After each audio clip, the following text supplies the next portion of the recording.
Hello दोस्तों, आपका स्वागत है आपके अपने यूट्यूब चैनल ज्ञान की दुनिया ऑफिशियल में। आज हम लोग हिंदी व्याकरण पढ़ेंगे, जो कि इसका पार्ट 1 है। तो चलिए पढ़ते हैं। दोस्तों, व्याकरण में सबसे पहले भाषाओं के बारे में पढ़ा जाता है।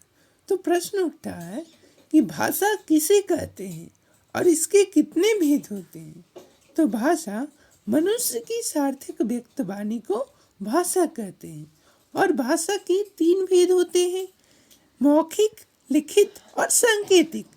जो भाषा शब्द है वो संस्कृत के भाष धातु से बना है, जिसका अर्थ होता है बोलना। नेक्स्ट क्वेश्चन है कि भाषा के भेदों को परिभाषित करें। तो मौखिक, जिसके द्वारा वक्ता अपने भावों तथा विचारों को श्रोताओं के समक्ष व्यक्त करता है, उसे मौखिक रूप कहते हैं। वक्ता मतलब बोलने वाला, श्रोता मतलब सुनने वाला। लिखित, जिसके द्वारा लेखक अपने भावों तथा विचारों को पाठकों के समक्ष व्यक्त करता है, उसे लिखित रूप कहते हैं। लेखक मतलब लिखने वाला और पाठक मतलब पढ़ने वाला।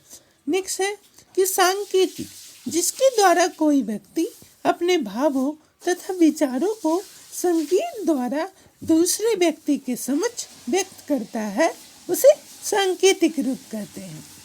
नेक्स्ट क्वेश्चन है कि भाषा के मूलतः कितने कौशल होते हैं। तो भाषा के मूलतः 4 कौशल होते हैं, बोलना, लिखना, सुनना, पढ़ना। और जो बोलना लिखना है वो अभिव्यक्ति परक है और सुनना और पढ़ना वो बोध परक है। नेक्स्ट क्वेश्चन है कि लिपि किसे कहते हैं, इसके कुछ उदाहरण दें। तो मौखिक ध्वनियों को अंकित करने के लिए निश्चित किए गए चिन्हों की व्यवस्था को लिपि कहते हैं।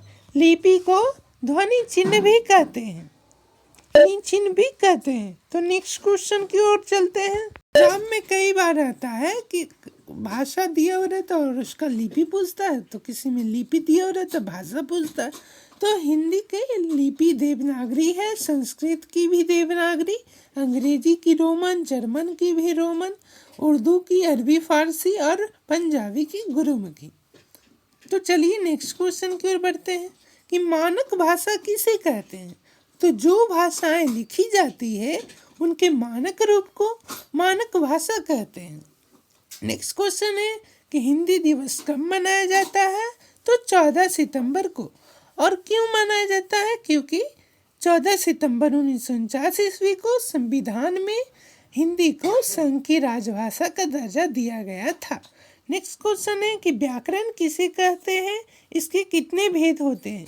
तो व्याकरण वह शास्त्र है जिसके द्वारा हम किसी भाषा को के नियमों और व्यवस्थाओं का ज्ञान प्राप्त करते हैं। और व्याकरण शब्द बी और आर और क्री धातु से निर्मित है, जिसका शाब्दिक अर्थ होता है विश्लेषण करना।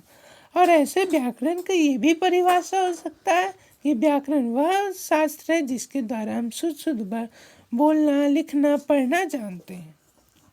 व्याकरण के मुख्यतः 3 भेद होते हैं।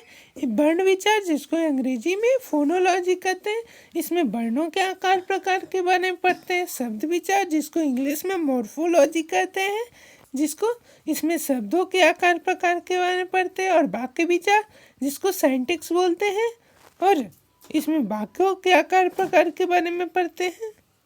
तो दोस्तों, हमारा हिंदी व्याकरण का पार्ट 1 खत्म हुआ। अगले पार्ट में हम और भी चीज़ें बताएंगे। तब तक के लिए धन्यवाद और जय हिंद।